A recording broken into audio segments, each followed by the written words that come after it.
شاہ صاحب، P D M حکومت کا اتحادی رہنا کیا پیپلز پارٹی کی غلطی تھی، جس کا کہیں نہ کہیں کہہ لیں کہ اب آپ لوگوں کو احساس ہو رہا ہے اور آپ لوگ اس کا برملا اظہار بھی کر رہے ہیں؟ اس حوالے سے پیپلز پارٹی کی جو پارٹی پالیسی ہے ذرا پلیز کلیئر کر دیجئے، کیونکہ میرے پروگرام میں اکثر جو بھی آتا ہے تو میں کبھی بات کرتی ہوں تو کھل کر بھی آپ لوگ بات کریں، لیول پلینگ فیلڈ، اور معافیاں بھی مانگی جا رہی ہیں کہ ہم اس اتحاد کا حصہ تھے، لیکن اکثر یہ کہہ دیا جاتا ہے کہ فلاں کی ذاتی رائے ہو سکتی ہے، یہ پارٹی کی کوئی پالیسی تو نہیں ہے۔ آج ذرا پارٹی کی پالیسی کلیئرلی سمجھائیے۔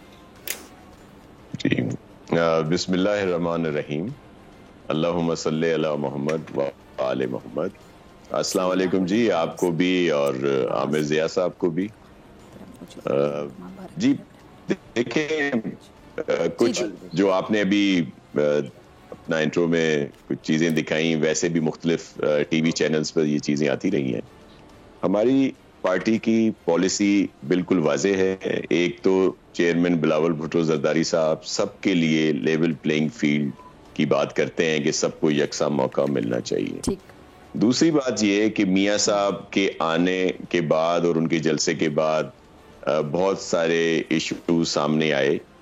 ہمارا واضح موقف ہے کہ محترم میاں نواز شریف صاحب کو ویلکم کرتے ہیں اور ان کے شاندار جلسے پر پی ایم ایل این کو مبارکباد بھی پیش کرتے ہیں، اور یہ بھی ہمارا اسٹانس رہا ہے کہ میاں نواز شریف صاحب کو جو سزائیں دی گئیں جن کیسز میں وہ غلط کیسز تھے، اور ظاہر ہے فیبریکیٹڈ کہہ لیں یا پھر سیاسی منورنگ کے تحت جو، کیونکہ ہم خود اس چیز کا حصہ رہے ہیں، ہمارے اوپر یہ کیسز بنتے رہے ہیں، چاہے میاں صاحب والوں کی حکومت تھی یا بعد میں پی ٹی آئی کی حکومت جو آئی وہ اس میں تسلسل رہا، اور اس طرح کے بے بنیاد جھوٹے کیسز بنا کے آپ دیکھ لیں کہ یہ سارا سلسلہ ہوتا رہا۔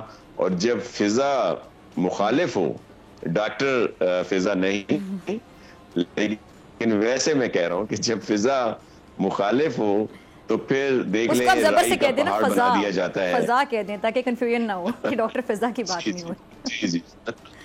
جی تو میرے کہنے کا مقصد یہ ہے کہ جب اس طرح کی صورتحال ہو تو پھر یہ رائی کے پہاڑ بنا دیے جاتے ہیں، چھوٹی چیزوں کو اتنا بڑا کر کے دکھایا جاتا ہے، اور پھر ون سائیڈڈ چیزیں چلتی ہیں، جس کا پیپلز پارٹی تو بہت عرصے سے اس کو فیس کر رہی ہے، پھر میاں صاحب والوں نے بھی فیس کیا، اب ظاہر ہے پی ٹی آئی بھی فیس کر رہی ہے۔ پھر وہ اس طرح کی باتیں کرتے ہیں کہ جی یہ ادارے غلط تھے اور اس طرح کی چیزیں غلط ہوتی ہیں، تو اس پہ مجھے وہ ایک نظم کا ایک شعر یاد آ جاتا ہے کہ جو ہم پہ گزرے تھے رنج سارے، جب خود پہ گزرے تو یاد آیا۔ تو میں کہنے کا مقصد یہ ہے کہ اب ان لوگوں کو بھی احساس، آپ لوگوں کو شاعر بھی بنا دیا شاہ صاحب۔ بالکل، یہ ساری چیزیں ہیں۔ تو یہ جو ہمارا الائنس رہا پی ڈی ایم کی گورنمنٹ کے ساتھ، دیکھیں وہ آئینی طور پر ایک موو تھی،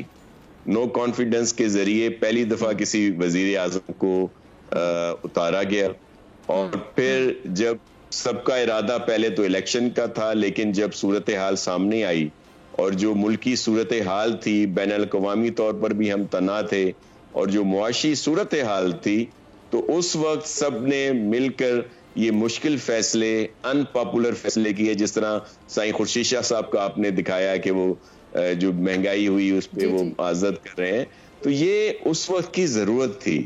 اگر یہ چیزیں نہ کی جاتی تو ملک ڈیفالٹ کی طرف جاتا۔ تو یہ جو الائنس تھا، انہوں نے سیاست کو بالائے طاق رکھا اور ملک کی سالمیت کو زیادہ انہوں نے اولویت دی، اور اپنی سیاست کو بھی داؤ پہ لگایا، کیونکہ ظاہر ہے اب الیکشن میں جائیں گے۔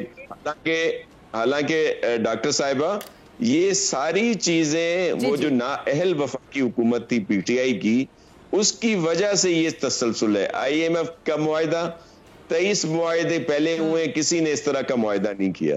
بین الاقوامی طور پر اپنے دوستوں کو ناراض کر دیا ہم نے، چائنا کے اوپر شکوک ان کی گورنمنٹ میں کیے گئے۔ عامر ضیاء صاحب کو بھی شامل گفتگو کر لوں۔